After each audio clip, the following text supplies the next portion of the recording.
Business as Unusual is a thought-provoking podcast that explores the innovative strategies, disruptive ideas, and unconventional practices driving successful leaders and companies in the ever-evolving world of modern business.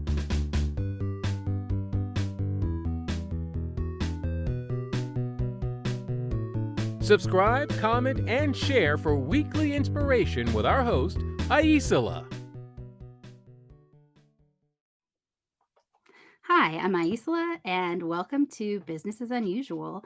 I'm here today with Anastasia Greenmore of Reclaiming Us. Hi, Anastasia. Welcome to the show. Hi, Aisala. Thanks for having me. I'm so excited to have a chance to talk a little bit about what you're up to because it's such a great service that you're offering. Before we start that, what let's give people a chance to get to know you a little bit. What hobby of yours do you think would most surprise folks that you know? Ooh, okay. Yeah, actually, my husband and I just started playing Dungeons and Dragons, D&D, and like we have a local group of friends here in Tacoma, Washington, and one of them was like, "Yeah, I'm kind of like learning about this and I'm into it. What do you think?" And honestly, all that I knew about it was what I saw in like Stranger Things season 1, but I was like, once I kind of started to look into it, I was like, this seems like a lot of fun. Like we like board games. We had never done like a tabletop role-playing game or anything, but we have now this small group of friends and we get together every 2 weeks or so and play, and like it was developing our characters was like one of the most hilarious and fun things.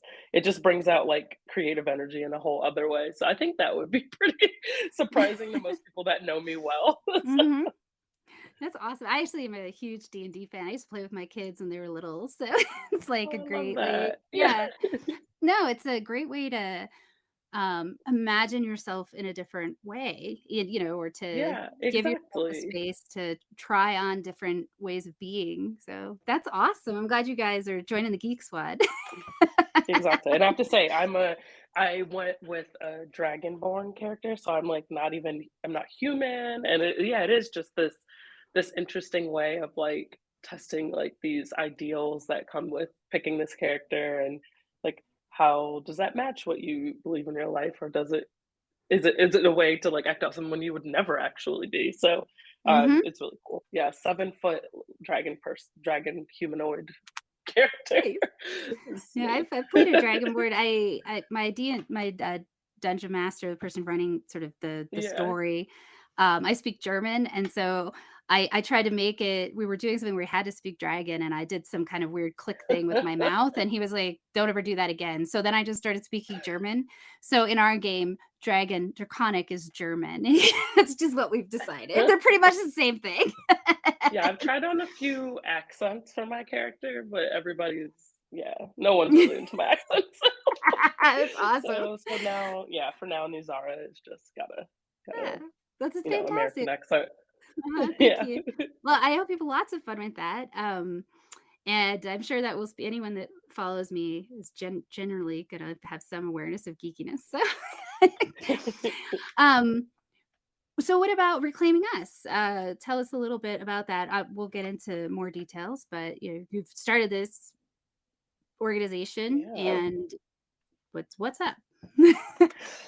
Oh, yeah, it's exciting. I have started a business reclaiming us, and really, that it's like my new baby, honestly, because it's only been since October that we've been in Mhm. business, and I I guess I will say the seeds of that idea have been there for a long time if I look back, but we are a equity and inclusion consulting services firm, but I really believe that one of the places that organizations and companies um, need to invest in this work is through supporting their DEI practitioners, DEI staff. That's where I come from. That's my connection to this work. So that is where we really focus, and it's where my heart is truly in supporting healing for the folks in that profession, supporting professional development, being an additional resource. And we approach this work with blended themes like mindfulness, emotional recognition, and regulation. And then we start talking about, things like anti-racism and how to recognize and mitigate your own bias, when we're working with companies. And we really want to work with companies who are serious about supporting the people in often like unwinnable jobs. So Yeah. so that's a little bit about the business. I'm sure we'll talk a little bit more about it.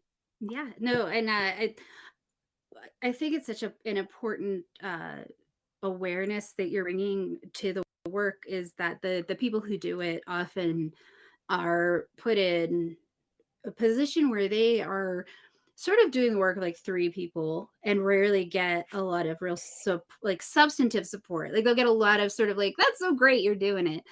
Uh, but not necessarily the actual structural authority or support, and additionally the emotional like regeneration that's required to both do the work and then do so much of it on your own. So I think that's yeah, and I haven't heard of other people specifically focusing on that aspect of the work, making it so that the people doing it have more energy and generative processes. So Yeah.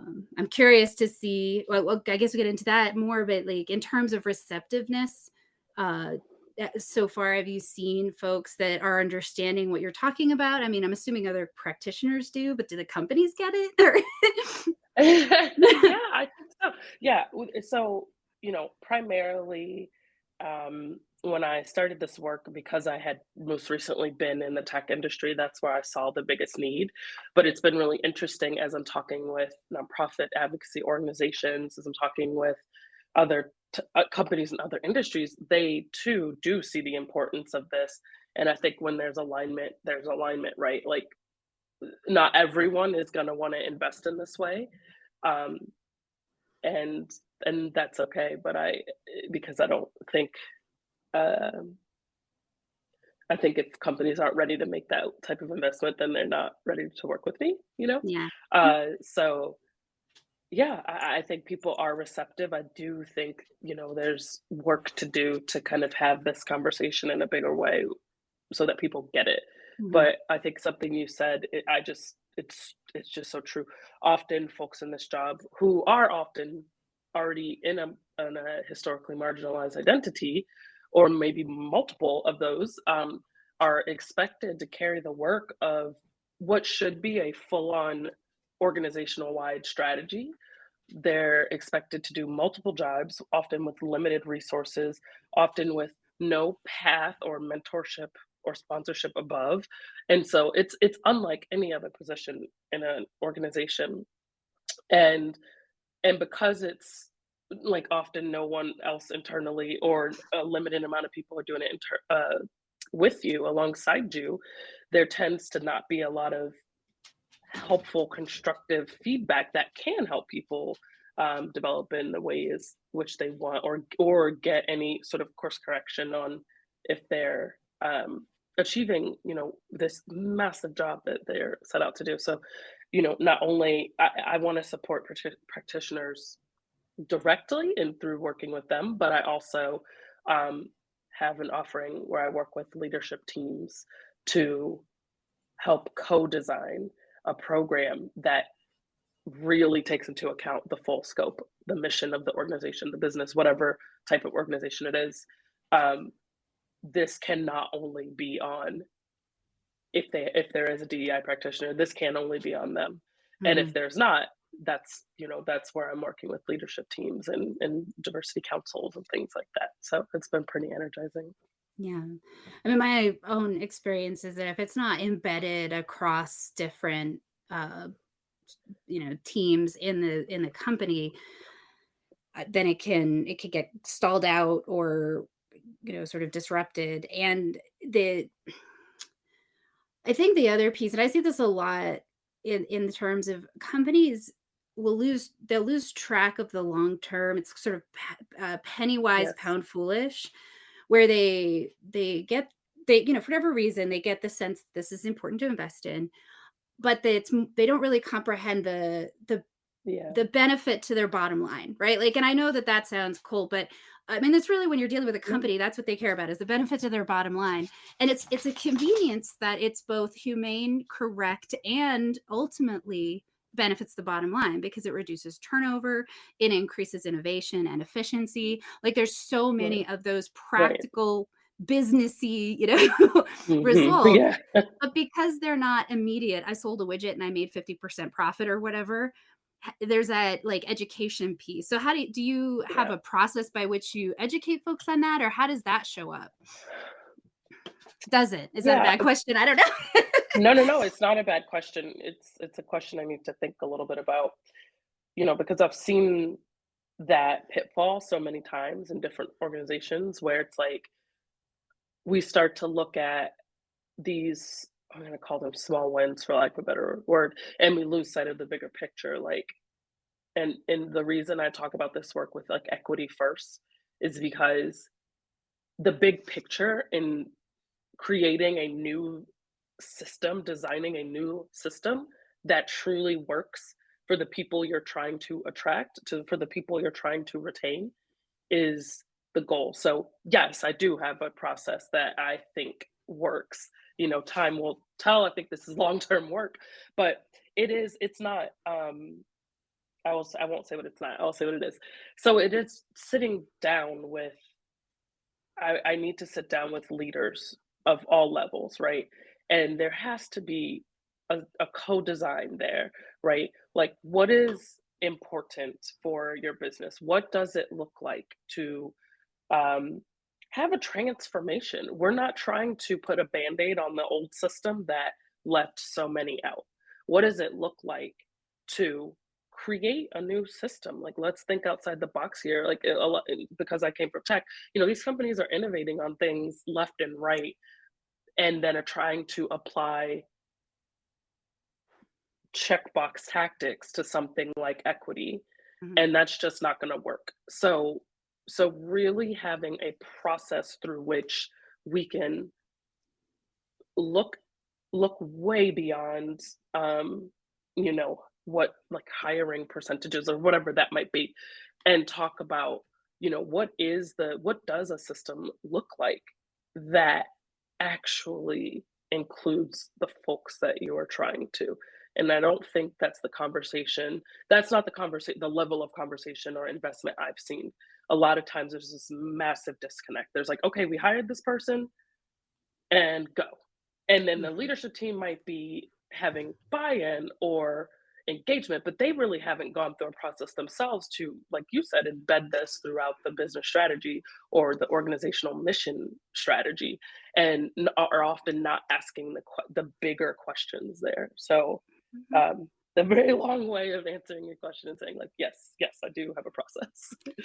Well, and it's a complex question. I think that Yeah, the one of the things that I've seen in my own experience of being more along that like equity business development side of things is that oftentimes when we approach stuff, we talk about doing the right thing or how it feels or the mhm, culture, all the things which I obviously very much care about.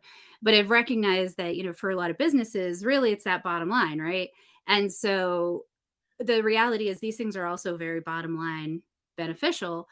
And so yeah, like I think that's communicating that sometimes I feel like it ends up, the folks that are most passionate that I've worked with are like, well, we don't want to sully it with money. I'm like, yeah, but you're talking to a business. You kind of have to. Like that's they have to understand that part too, or they're gonna see it as optional because they don't cool. ultimately understand Mhm. how it works, right? And so I think it's great because I know you come back. So I'll start this. This is a good place to say talk about like what inspired you to do this work and start this company. Like I know you come from a corporate background, Yeah. so you have like a awareness of that disconnect between the ways in which it gets considered optional and it's not right. Yeah. Well, yeah, it's interesting because I come from a corporate background most recently, but I really started my career in nonprofit, in advocacy, in the environmental space. And um, the reason, you know, there are, we're complex individuals, so you can't say there was one reason. But the reason that was most um, real for me in the moment when I walked away from that is that I was being like tokenized over and over again and expected to work on DEI work when I'm a communicator. So back up. I'm a communication strategist by trade, like PR, media relations, event, everything. I've kind of had my hands in all sorts of communications work. And really quickly when I was, first getting started in my career, especially in the environmental work in DC, I was just seeing this huge disconnect between, the way we were talking about this work, um, and who we said we wanted to reach. And I was at the same time internally looking around and saying, like, this is really important to me. I know a lot of other Black folks who love the outdoors. Like, none of us are here in this organization. It's overwhelmingly white. So, over the course of my time there, this is why I call this a calling, because I like both was pulled and pushed, towards this work. Um, but over the time, I just started to see this pattern where, okay, we put a Black woman on the cover of this report. This is enough. We've done it. Or like these big missteps that had a real impact on my life. And so, I stepped away, and was like, all right, I'm just going to do communications work. And I went and worked for an agency. Um, and then that ended up taking me into the tech world. And I say like these seeds were planted a long time ago, um, because the the type of impact that I wanted to have, I just didn't see it at the time, but it wasn't truly possible by being in-house and in one organization. So, I worked on communications eventually until it was like this program, this DEI program that folks wanted to start didn't have anyone to lead the work. And, we were saying, oh yeah, this is what we want to do, but didn't have, a business level strategy around it. And so, I took that on and I did that for a few years and I really put everything into it. And it was rewarding in a lot of ways because I got to work with some amazing partners. I got to really be creative about how we, approached equity work.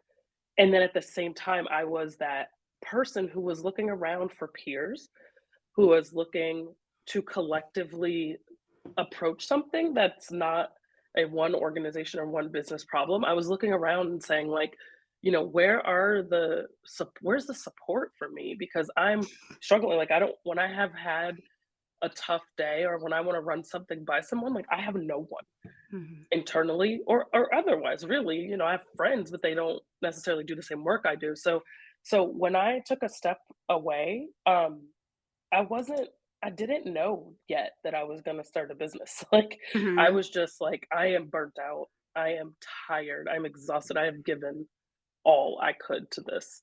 And like after some time, of just like really meditating on what I would do next, like no, I started to look at these job descriptions and nothing was satisfying me because it just felt limited in what I could potentially do internally. So the idea really for Reclaiming Us came from starting this peer-to-peer learning network of for DEI practitioners that would first support healing because I think there's a lot of healing to do. The environments, some environments, not all, some environments that they're working in can be very toxic, and not only are they expected to, fix it, they're also experiencing it. And so how can I be a source of support for folks in that position? But so healing first and really then in some support and professional development. And I came up with a framework, um, that I think, can really help folks make progress where they're maybe meeting barriers internally. So that's the that's why I did that. That's my why. I Mhm. just saw such a need to support the people who are doing the work, someone to have their back. Hmm. And um, yeah, that's kind of what drives me every day. That's what energizes me, figuring out how to do that. Well, and I think it's very needed. Um, and so you sort of covered this, but it like the impact that you seek to have. Yeah. Is there a? I mean, you've said it in a bunch of different ways, but I don't know if there's like a specific Mm. um, impact that you can think of.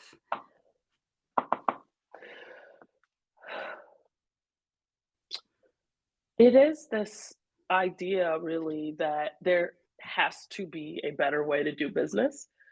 Um, there has to be a way of both making money and not like running people through the ringer.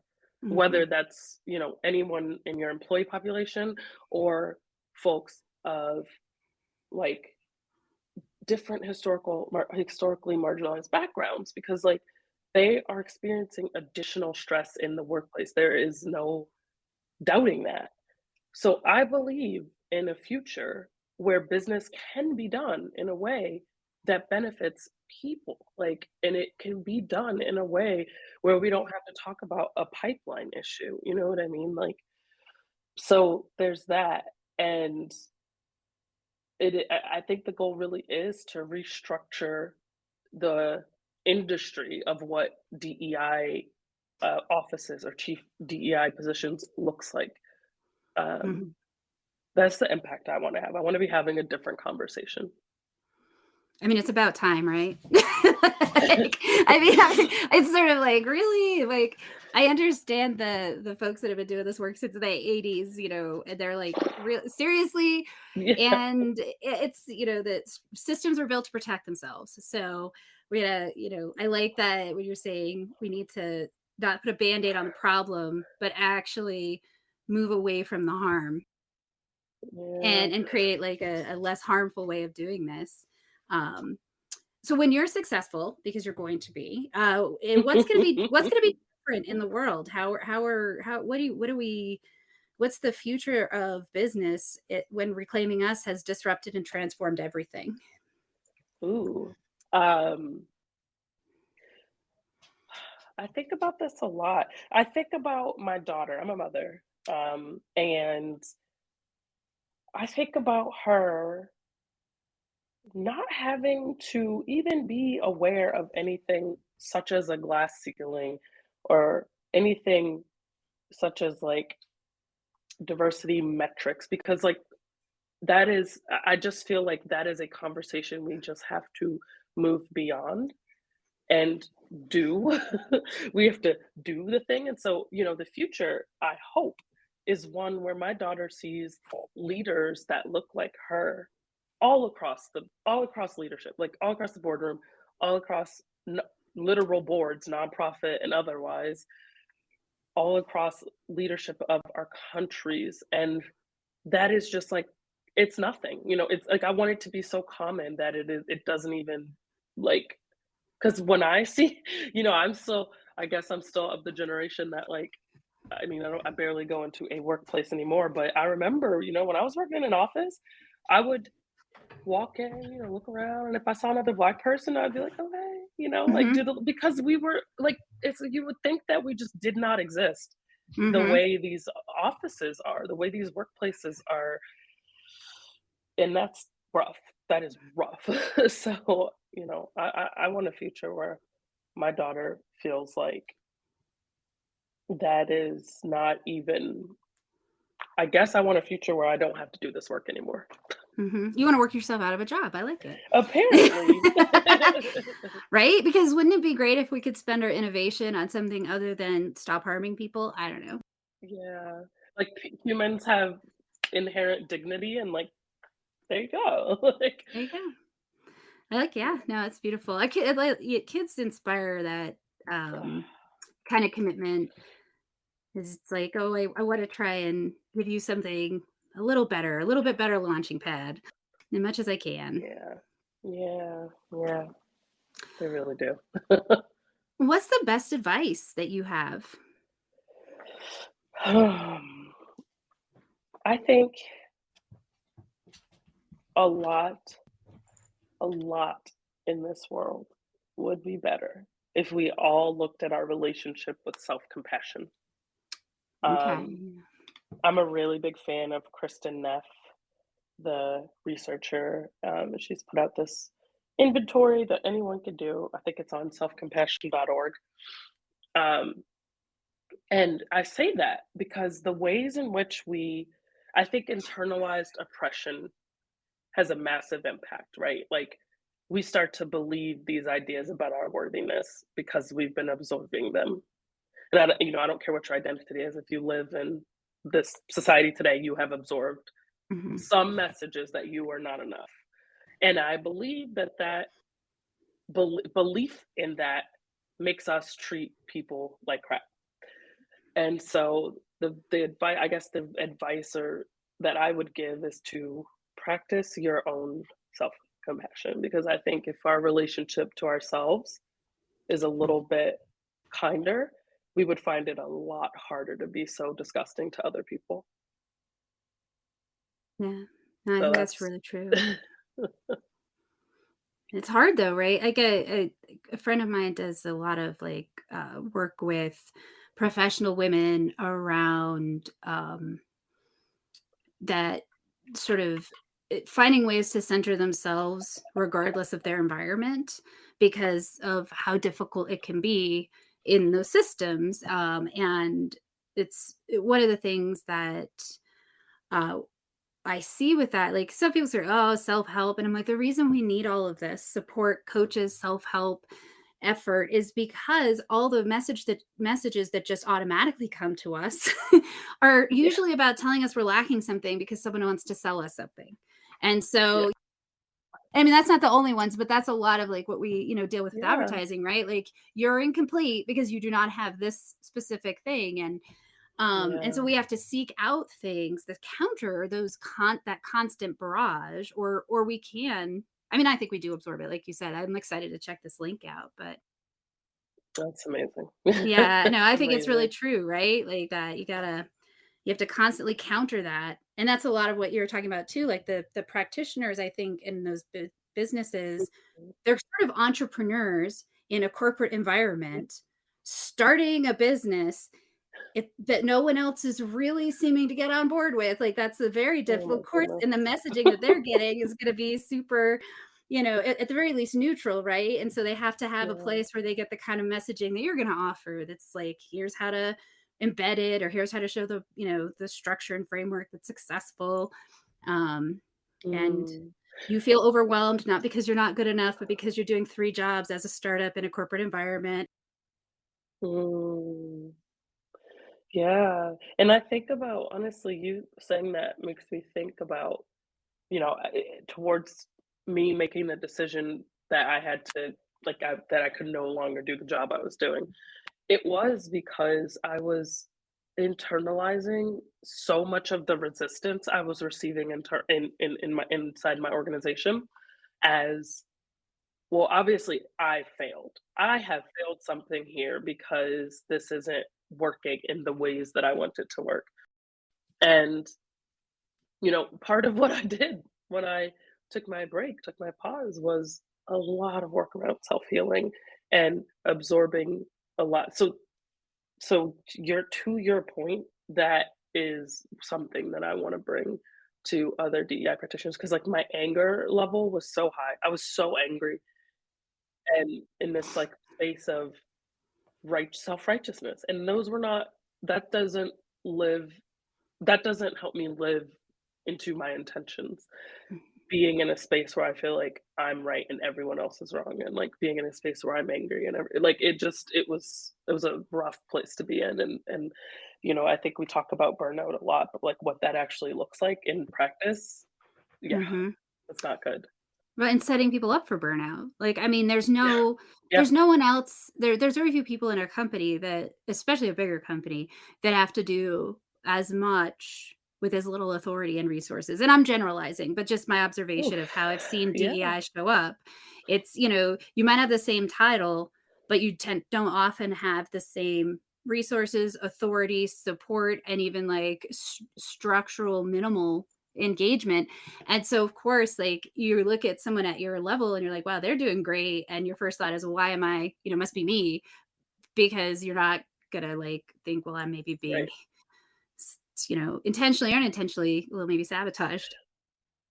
Exactly. Not to be negative, but just to be honest. No, Like, it's very true. Structures and systems they have the outcomes they were designed to have, and so adding someone who's supposed to like undo all of that with very little with very few resources and support is that's message a recipe for failure. mhm. um, so what do you do to keep yourself inspired when it gets hard to believe in the dream of your work, or how do you recharge yourself? Because I'm sure you have to. Yeah. Oh, I have a wonderful group of friends and a really amazing life partner and a daughter and family who give me so much energy. Um, and when it's been because in entrepreneurship there are some really rough days, rough weeks, rough months, whatever. This is a hard journey. This is a really hard journey. I just want to say that, like, to bring this idea to life, to have other people believe in it and want to pay me for it, like that's rough, especially when we're simultaneously receiving messages that people like me are not entrepreneurs, and maybe I'm up against those things. So anyway, i I go outside. I i live in the Pacific Northwest. I live in Tacoma, Washington, and it could be really hard to want to step outside because it's rainy and dark right now this time of year. But I've been trying to get into no matter weather and go outside anyway. I recharge by connecting back with myself. I do a lot of art. Um, right now I'm very into pottery and sculpting ceramics. I play Mm, D&D with my friends. I get together, I laugh, I eat, like I try to have a really good relationship with myself though and recognize like, oof, when is my energy low? When am I trying to pour from an empty cup? Because when I get like that, I can't. It's bad. Like I can't. mhm, I just can't. And I'm just mm. running on stress, and I could feel that in my body. So um, I try to check in with my body really often. And, if there's nothing else I can do in a moment, I always come back to my breath for energy because I believe that's like a really powerful resource that we all have access to. Um, I should say that, most of us have access to. So, Yeah. Those are all great tips. That's a, and I think sometimes it's like earlier, that it's easy to forget. That's why I love your idea of the cohort, the leadership cohorts, and supporting folks, because especially when you're in an entrepreneurial situation, whether it's in a company or on your own, having folks that you can call,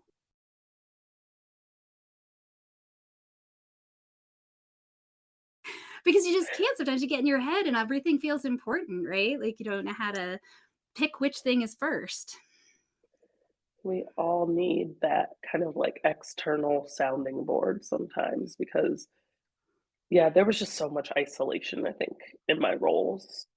So, and then that's compounded by the fact that not having people around who I don't have to like code switch with and stuff like Yeah. that. So it's compounded when you're, in a like a small group. So, Mhm. or a group of non group of zero. Yeah, So anyway, like a small group of just me. yeah, exactly. It makes sense. So folks are listening, either, this podcast somewhere, Apple, all over the place, and they're just like, man, I need this. I need to be part of this cohort. I need to know more about how to introduce Anastasia to my HR rep so that they can come in and train. How do they find you? What do they do? Yes, come find me. So you can find Reclaiming Us at www.reclaimingus.co. That's .co, not com. Um, and LinkedIn. That tends to be my social network of choice at Anastasia Greenmore. And you could follow Reclaiming Us to find out what we're up to there.